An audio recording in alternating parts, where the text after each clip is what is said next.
आज की इस वीडियो में हम देखने वाले हैं क्लास 11 फिजिकल एजुकेशन का चैप्टर 9 जिसका नाम है मनोविज्ञान एवं खेल। आज हम इस चैप्टर के देखेंगे मोस्ट इंपोर्टेंट क्वेश्चन जो आपके टर्म 2 के लिए बहुत यूजफुल रहने वाले हैं। इससे पहले आपको जितने भी चैप्टर हैं उसकी वीडियो अपलोडेड है चैनल पर। अगर आपने वो नहीं देखा तो उसकी लिंक आपको डिस्क्रिप्शन में मिल जाएगी, जाकर आप देख सकते हो। अगर आप चैनल पर पहली बार आप चैनल को सब्सक्राइब करके रख लीजिए, बेल आइकन को प्रेस करके रख लीजिए, जिससे आपको यूजफुल वीडियो मिलती रहे। आपको जो अदर सब्जेक्ट है उनकी भी वीडियो चैनल पर अपलोडेड है, अगर आपने वो नहीं देखा तो उसकी लिंक भी आपको डिस्क्रिप्शन में मिल जाएगी। तो स्टार्ट करते हैं आज की वीडियो।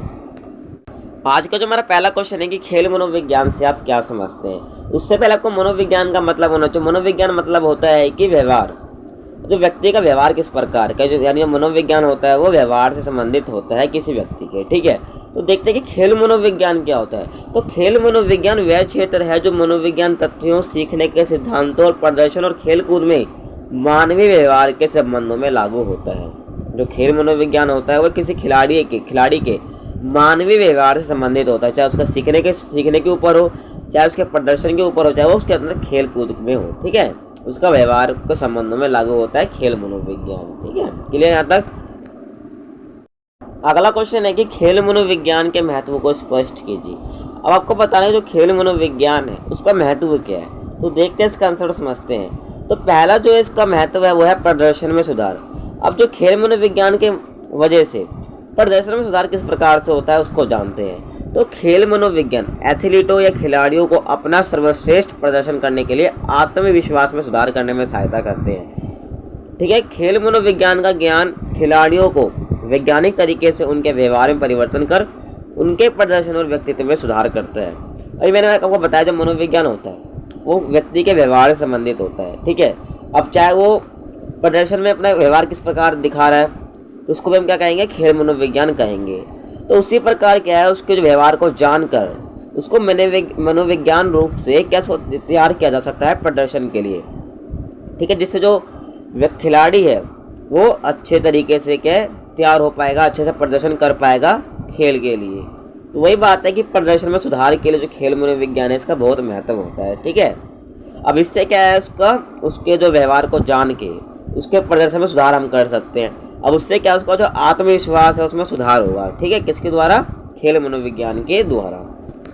अब जो दूसरा महत्व है खेल मनोविज्ञान का वो क्या है कि प्रेरणा और प्रतिक्रिया। अब इसको देखते हैं। तो उचित प्रेरणा और प्रतिक्रिया खिलाड़ियों के प्रदर्शन को बढ़ाती है और ये खिलाड़ियों को परामर्श देती है कि वे प्रदर्शन में सुधार किस प्रकार ला सकते हैं और यह खेल मनोविज्ञान द्वारा निर्देशित होता है। अब इससे आप क्या समझे, तो प्रेरणा और प्रतिक्रिया में होता क्या है, जो खिलाड़ी है अगर उसको उचित प्रेरणा दी जाए, अगर उसको ये समझाया जाए कि किस प्रकार की प्रतिक्रिया करने से जो वह प्रदर्शन में बढ़ोतरी कर सकता है, और ये किसको द्वारा पॉसिबल है, खेल मनोविज्ञान द्वारा पॉसिबल है। ठीक है, क्योंकि उसको क्या मेंटली तैयार किया जाता है खेल मनोविज्ञान द्वारा। ठीक है, और उसको परामर्श दिया जाता है कि वह किस प्रकार प्रदर्शन में सुधार कर सकता है। ठीक है, फिर यहाँ तक समझ गए प्रेरणा और प्रतिक्रिया का मतलब क्या होता है। अभी जो है कि खेल मनोविज्ञान द्वारा क्या निर्देशित किया जाता है, इसको बताया जाता है, परामर्श दिया जाता है किसी खिलाड़ी को। समझ गए। अगला है कि अच्छे खिलाड़ियों के चुनाव में सहायक। अब इसको देखते हैं, जो खेल मनोविज्ञान है वो अच्छे खिलाड़ियों के चुनाव में किस प्रकार मदद करता है। तो देखते हैं इसको। तो खेल मनोविज्ञान प्रशिक्षकों को अच्छे खिलाड़ियों के चुनाव में मदद करता है। अब इस ज्ञान के द्वारा उन्हें खिलाड़ियों के व्यवहार को समझने में मदद मिलती है। इसके साथ क्या वो अच्छे तरीके से उन्हें प्रशिक्षित कर सकते हैं। अब अच्छे खिलाड़ियों के चुनाव में वो किस प्रकार सहायक होता है आप खुद भी जानते हो। अब जो खेल मनोविज्ञान है वो व्यवहार से संबंधित होता है किसी खिलाड़ी के। अब तो क्या है, वो अच्छे खिलाड़ियों को चुन सकती है उनके व्यवहार को समझ के। ठीक है, क्योंकि उनको जो खेल मनोवैज्ञानिक होता है उसको अच्छे से ज्ञान होता है उस चीज़ का, मनोवैज्ञानिक का। तो वो क्या है, खिलाड़ी के व्यवहार को समझ के क्या है उनको चुन सकता है किसी गेम के लिए, किसी चीज़ के लिए भी। ठीक है, तो इस प्रकार से क्या जो खेल मनोविज्ञान का महत्व बढ़ जाता है चुनाव, वो अच्छे खिलाड़ी के चुनाव में। ठीक है, अब अगला आप लिख सकते हो कि व्यवहार को समझने में। सिंपल सी बात है, इससे पहले आपको कितनी बार बता भी चुका हूँ कि जो खेल मनोविज्ञान होता है व्यवहार संबंधित होता है और किसी खिलाड़ी के व्यवहार को समझने में मदद करता है कौन, खेल मनोविज्ञान। अगला है कि भावनाओं पर नियंत्रण। अब खेल मनोविज्ञान द्वारा क्या होता है कि किसी खिलाड़ी के भावनाओं पर नियंत्रण रखा जा सकता है। अगर किसी जो खिलाड़ी है उसकी भावनाओं, वो अपनी भावनाओं पर नियंत्रण नहीं रख पाता तो उसको क्या मनोविज्ञान रूप से क्या तैयार करके उसकी भावनाओं पर नियंत्रण उससे कराया जा सकता है, उसको सिखाया जा सकता है कि किस प्रकार से वो अपनी भावनाओं पर कंट्रोल कर सकता है। अब अगला है कि किसी खिलाड़ी को मनोविज्ञान रूप से तैयार करना, उनको मेंटली तैयार करना, इसके द्वारा, खेल मनोविज्ञान द्वारा। अगला क्वेश्चन है कि किशोरावस्था से आप क्या समझते हैं तथा इस अवस्था में होने वाली समस्याओं का वर्णन कीजिए। तो पहले आपको बताना है जो किशोरावस्था होती है वो कौन सी अवस्था होती है, और इस अवस्था में जो समस्याएं उत्पन्न होती है बच्चे के अंदर वो कौन सी समस्याएं हैं। तो देखते हैं पहले कि किशोरावस्था क्या होती है। तो किशोरावस्था वह अवस्था है जिसमें जो मनुष्य होता है वो बाल्यावस्था से परिपक्वता की ओर बढ़ता है। अब इसमें तो कौन कौन सी समस्या हमें देखने को मिलती है इस अवस्था में, तो उसको देखते हैं। तो पहला है कि विवाहपूर्ण यौन संबंधी समस्या है। अब क्या होता है, जो बच्चा होता है इस अवस्था में क्या उसको यौन संबंधी समस्याएं होती है उसका विवाहपूर्ण होने से पहले, ठीक है। यानी कि इसको जो उसका अलग जेंडर होता है यानी अपोजिट जेंडर के प्रति क्या उसको अट्रैक्शन होता है, आकर्षण होता है। मान लो उसको जो लड़का है तो उसको लड़की के प्रति आकर्षण होता है, अब जो लड़की है उसको लड़के के प्रति आकर्षण होता है इस एज में, ठीक है, किशोरावस्था में। अब दूसरा है कि नशाखोरी। आप खुद भी जानते हो, आप आए दिन अपने आसपास वातावरण में देखते हुए कुछ बच्चे होते हैं कि इस एज में नशा वशा भी करते हैं, ठीक है, सिगरेट बीड़ी आप खुद भी पीते हुए देखते हो। अब अगला आप लिख सकते हो कम आत्मसम्मान। अब इस उम्र के जो बच्चे होते हैं अपने आप को क्या कम महत्वपूर्ण समझने की कोशिश करते हैं, उनको लगता है कि हमको कोई महत्वपूर्ण नहीं समझता है, इसलिए वो क्या कम आत्मसम्मान महसूस करते हैं। किस प्रकार से, मान लो कि आपके परिवार में आप किशोरावस्था की एज में आ रखे हो, अब आपके जो परिवार उसमें कोई फैसला लिया जा रहा है, ठीक है, अगर आपके जो बात है उसको आगे नहीं रखी जा रही है, आपके घर में जो बड़े हैं या किसी और की बात को क्या सामने रखा जा रहा है, तो आपको लगा कि जो मेरा कोई सम्मान नहीं करता है इस घर में, और तो आपको ऐसा लगेगा कि जो मेरा आत्मसम्मान कम है इस घर में, ठीक है, जब क्या मेरी बात को आगे नहीं रखा गया है। वही बात है कि जो इस एज के बच्चे होते हैं वो कम आत्मसम्मान महसूस करने लग जाते हैं अपने आप में ही। अब अगला है कि आपराधिक और सामाजिक गतिविधि।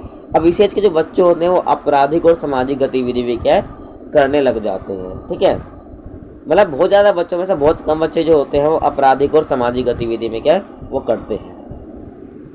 अब अगला है उदासी।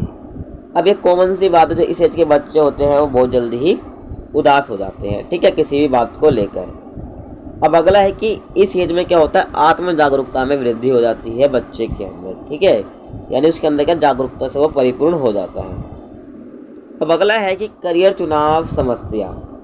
अब इस एज में आप खुद भी जानते हो कि जो बच्चा होता है वो इस एज में अपने करियर को सोचने लग जाता है कि मैं क्या करना है, क्या बनना है अपने जीवन में, भविष्य में मुझे क्या करना है, यानी वो सोचता है कि मेरे लिए कौन सा करियर बढ़िया है। तो इसलिए क्या समस्या उत्पन्न होती है कि इसको किस फील्ड में जाना चाहिए, ठीक है।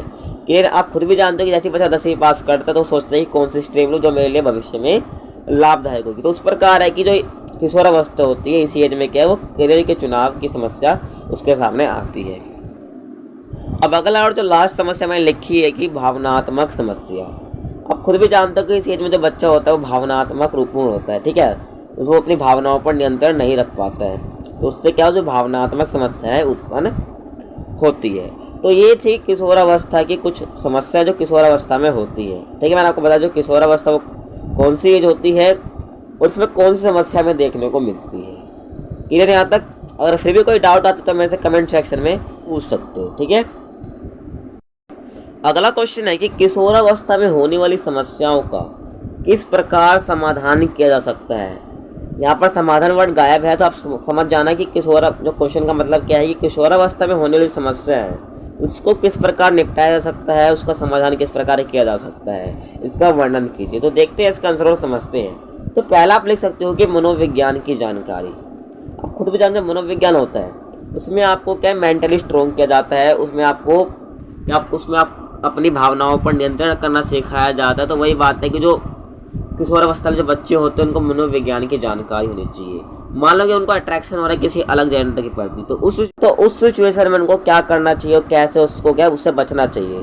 तो ये सब क्या आपको मनोविज्ञान के रूप में समझाया जाता है, ठीक है, आपको मनोविज्ञान रूप से क्या तैयार किया जाता है। तो इसलिए क्या किशोरावस्था में जो बच्चा होता है उसको मनोविज्ञान की जानकारी होना आवश्यक है। पहला क्लियर यहाँ तक। अगला है कि उचित पर्यावरण उपलब्ध कराना, यानी कि एक अच्छा पर्यावरण उपलब्ध कराना उस एज के बच्चे को।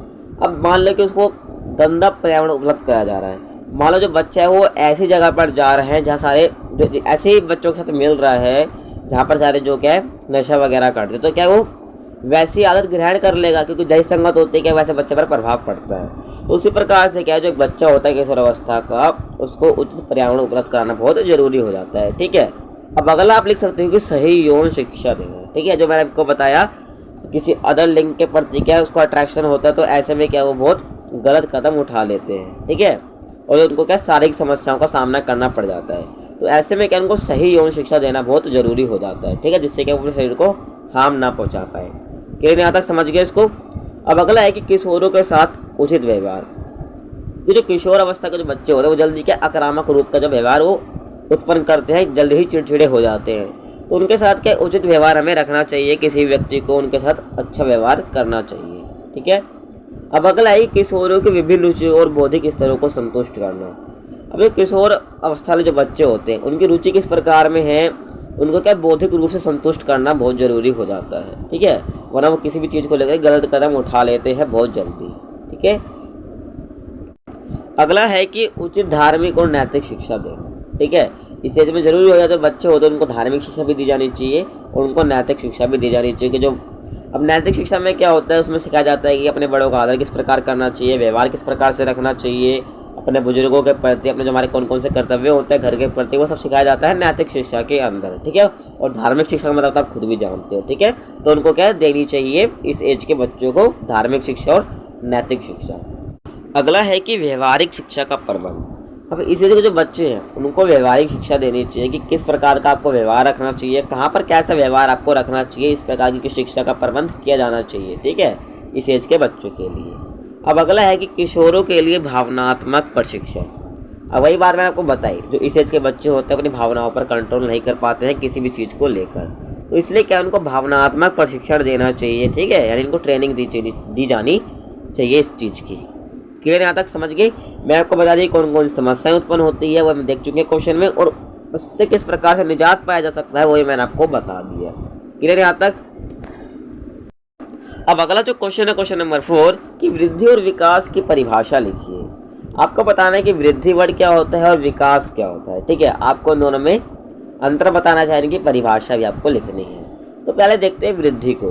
तो वृद्धि का अर्थ होता है कि आकार, भार, लंबाई, चौड़ाई आदि में बढ़ोतरी, यानी आपके शरीर की आकार में परिवर्तन, भार में बढ़ोतरी, लंबाई चौड़ाई में आदि में परिवर्तन जो होता है, बढ़ोतरी होती है, तो उसको हम क्या कहते हैं, वृद्धि कहते हैं। वही हम बात करें विकास की, तो विकास का अर्थ होता है कि शरीर में गुणात्मक परिवर्तन, जैसे कि बच्चे की कार्य कुशलता, कार्य क्षमता और व्यवहार प्रगति। मान लो तो एक बच्चा है वो छोटी सी उम्र में क्या चल नहीं पा रहा है, मतलब कि जो उसकी जो छोटी सी एज है वहाँ पर क्या वो बोल नहीं पा रहा है। ठीक है, अब वो कुछ ही समय बाद या कुछ मान लो कि 1-2 महीने बाद वो बोलने लग जाता है, तो उसका क्या वो विकास है, उसमें क्या गुणात्मक परिवर्तन आए हैं। ठीक है, इसको हम क्या कहते हैं, विकास। अब मान लो जो बच्चा है वो 9वीं क्लास में बिल्कुल क्या है, बिल्कुल पासिंग मार्क्स लाता था और वो 10th में क्या टॉप कर लेता, तो क्या उसका वो विकास है। ठीक है, उसके अंदर गुणों के परिवर्तन आ रहे हैं, तो इसको हम क्या कहते हैं, विकास कहते हैं। वही हम बात करें वृद्धि की, तो उसमें क्या शरीर में बढ़ोतरी हो रही है, आकार, भार, लंबाई, चौड़ाई आदि में क्या बढ़ोतरी को हम कहते हैं वृद्धि, और विकास में क्या आपके अंदर गुणात्मक परिवर्तन आने चाहिए, इसको हम क्या कहते हैं, विकास कहते हैं। क्लियर यहाँ तक। अगला क्वेश्चन है क्वेश्चन नंबर 6 कि वृद्धि और विकास में क्या अंतर है। तो देखते हैं कि वृद्धि और विकास में क्या अंतर होता है। तो पहले देखते हैं वृद्धि को। तो वृद्धि क्या होती है, परिमाणात्मक होती है, और वृद्धि में क्या होता है कि शरीर के अंगों जैसे कि दिमाग आदि की ऊंचाई, भार, आकार एवं रूप शामिल है। ठीक है, मैंने आपको बताया कि जो वृद्धि होती है वो शरीर के अंगों में क्या लंबाई चौड़ाई आदि में आपकी वृद्धि हो रही है, बढ़ोतरी हो रही है, तो इसको क्या कहेंगे, वृद्धि कहेंगे। ठीक है, और जो वृद्धि होती है वो मापने योग्य होती है एवं प्रत्यक्ष होती है। ठीक है, उसको यानी मापा जा सकता है आपकी वृद्धि को। मान लो कि आपकी हाइट बढ़े, उसको हम क्या मेजर कर सकते हैं, माप सकते हैं, तो वही ठीक है। और विकास को क्या माप नहीं सकते। क्लियर यहाँ तक। अब वृद्धि की एक सीमित अवधि तक अर्थात एक विशेष आयु तक होती है, यानी आपके जो मान लो हाइट भी है वो क्या एक सीमित एज तक ही बढ़ती है। ठीक है, वही बात कही जा रही है कि यहाँ पर जो वृद्धि होती है वो एक सीमित अवधि तक होती है और एक विशेष आयु तक ही होती है। अगला है कि जो वृद्धि होती है व्यक्तित्व के केवल एक ही पहलू के बारे में परंतु सीमित विस्तार तक ही बताती है। अब हम बात करें विकास की, तो विकास में क्या होता है, विकास गुणात्मक के साथ साथ परिमाणात्मक भी होता है। ठीक है, यानी जो विकास होता है कि उसके गुणों में परिवर्तन आ रहा है, उसको हम क्या कहते हैं, विकास कहते हैं। ठीक है, पहले वो कुछ चीज़ को नहीं कर पा रहा था, वो उस चीज़ को कर पा रहा था, उसका क्या वो विकास है। मान लो पहले वो इंग्लिश नहीं बोल पा रहा था, वो इंग्लिश बोल पा रहा है, तो उसका क्या वो विकास है। ठीक है, इसको हम विकास में जोड़ते हैं। अब अगला है कि विकास में शारीरिक बदलावों के साथ साथ सामाजिक एवं भावनात्मक बदलाव भी शामिल है। यानी कोई शारीरिक बदलाव जैसे कि आपकी हाइट आपकी लंबी हो गई, आपकी हाइट बढ़ रही है, आपकी चौड़ाई में, आपके भार में आपका भार बढ़ गया, तो वो क्या आपके शारीरिक चेंजेस हैं। तो उसके साथ आपके क्या सामाजिक और आपके अंदर क्या भावनात्मक बदलाव भी आ रहे हैं, तो उसको हम क्या कहेंगे, विकास कहेंगे। ठीक है, विकास के अंतर्गत शारीरिक बदलाव भी आते हैं और सामाजिक चेंजेस भी आते हैं आपको, और भावनात्मक बदलाव भी आते हैं। ठीक है, सामाजिक बदलाव यानी समझ सकते हो कि समाज में किस प्रकार रहना चाहिए आपको, समाज में किस प्रकार का व्यवहार रखना चाहिए, किस प्रकार से बोलना चाहिए, आपके अंदर क्या विकास हो जाता है, आपके चेंजेस आ जाते हैं, इसको हम क्या कहते हैं, विकास कहते हैं। अगला है कि जो विकास होता है वो केवल परिपक्व व्यवहार द्वारा देखा जा सकता है और ये अप्रत्यक्ष होता है। अगला है कि जो विकास है वो मृत्यु तक होता रहता है। ठीक है, इसकी कोई एज लिमिट नहीं होती, ना कोई ये विशेष आयु तक होता है। जो विकास होता है वो मृत्यु तक चलता रहता है, जब तक आपकी मृत्यु नहीं हो जाती तब तक आपके विकास करते रहते हो। अब अगला है कि जो विकास व्यक्तित्व के सभी पक्षों के साथ संबंध रखता है। जो विकास होता है व्यक्तित्व के सभी पक्षों के साथ क्या संबंध रखता है एवं इसका विस्तार विशाल होता है। किसकी बात कर रहे हैं हम, विकास की। ठीक है, तो क्या पूरे शरीर का आपका सर्वांगीण विकास होता है, पूरे शरीर का विकास होता है। ठीक है, इसको हम कहते हैं विकास कहते हैं। क्लियर यहाँ तक?